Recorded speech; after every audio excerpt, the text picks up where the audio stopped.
అకస్మాత్తుగా జగన్ ఇళ్ళు బెంగుళూరు, హైదరాబాద్ లోటస్ పాండు, అట్లాగే ఇక్కడ తాడేపల్లిలో, అలాగే భారతి గారి ఇంటికి సంబంధించినవి కానీ వాళ్ళ పుట్టింటోళ్ళు వీళ్ళకి సంబంధించిన ఇళ్లలో ఏ రోజునైనా సోదాలు జరగచ్చు.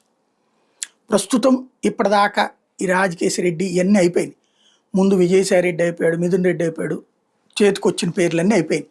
చివరికి ఇంతవరకు క్యాష్ ఎక్కడా దొరకలేదు. క్యాష్ దొరకకపోతే ఈ కేసులో జగన్ పట్టుకురావడం కష్టం.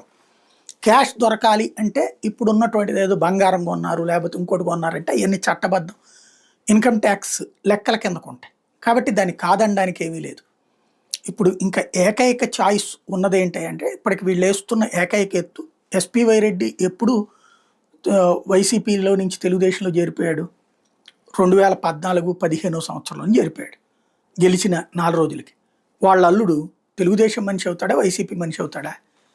వాళ్ళ అల్లుడు ఇచ్చిన స్టేట్మెంట్ అన్న ఆధారంగానే కేసులు నడుస్తున్నాయి ఇప్పుడు అన్నీ కూడా. కాబట్టి ఫ్యూచర్లో అదే నిన్న జగన్ చెప్పుకొచ్చింది. వాళ్ళ మనిషే అప్రూవర్ అంటాడు, వాళ్ళ మనిషే నిందితుడు, వాళ్ళ మనిషి అప్రూవర్ అంటాడు, అతను ఇచ్చే స్టేట్మెంట్ల ఆధారంగా కథలన్నీ రాసుకొస్తారు అన్నట్టు. ఇప్పుడు నెక్స్ట్ ఏమవుతుంది అంటే ఇప్పుడున్న ఈ ఆధారాలన్నిటికీ కోర్టులు కూడా మొన్న అదే అంటున్నాయి కదా, ఒకటే ఏదో ఎలక్ట్రానిక్ డివైజ్ అంటారు, దాన్నే పట్టుకుని అందరినీ తీసుకొస్తారు. అదేమంటే కేసు విచారణలో ఉండగా వీళ్ళని వదిలేస్తే ప్రాబ్లం అంటారు. కాబట్టి మేము ఇవ్వాల్సిందే అని చెప్పి మ్యాజిస్ట్రేట్లు కూడా ఇక తప్పని పరిస్థితుల్లో ఇస్తున్నది. సుప్రీంకోర్టు కూడా ఈ దశలో చేసుకుంటే దానివల్ల డిస్టర్బ్ అవుతుంది అంటున్నారు కాబట్టి రిమాండ్ కానివ్వండి, బెయిల్ ఇవ్వట్లేదని చెప్తున్నది. ఎన్ని రోజుల పాటు చేస్తారు? కుదరదు. ఖచ్చితంగా వీళ్ళందరి విచారణల ఆధారంగా క్యాష్ పట్టుకోవాలా, డాక్యుమెంట్లు పట్టుకోవాలా. ఇప్పుడు ఎవరి దగ్గర ఉంటే వీళ్ళందరి దగ్గర చూస్తే వాళ్ళ ఆస్తులు తప్పించేం లేదు. ఇప్పుడు అదే జగన్ ఇంట్లో ఏమన్నా డబ్బులు బంగారం లాంటిది ఉంటే ఇదిగో ఇక్కడదే అని చూపించడానికి వీలవుతుంది.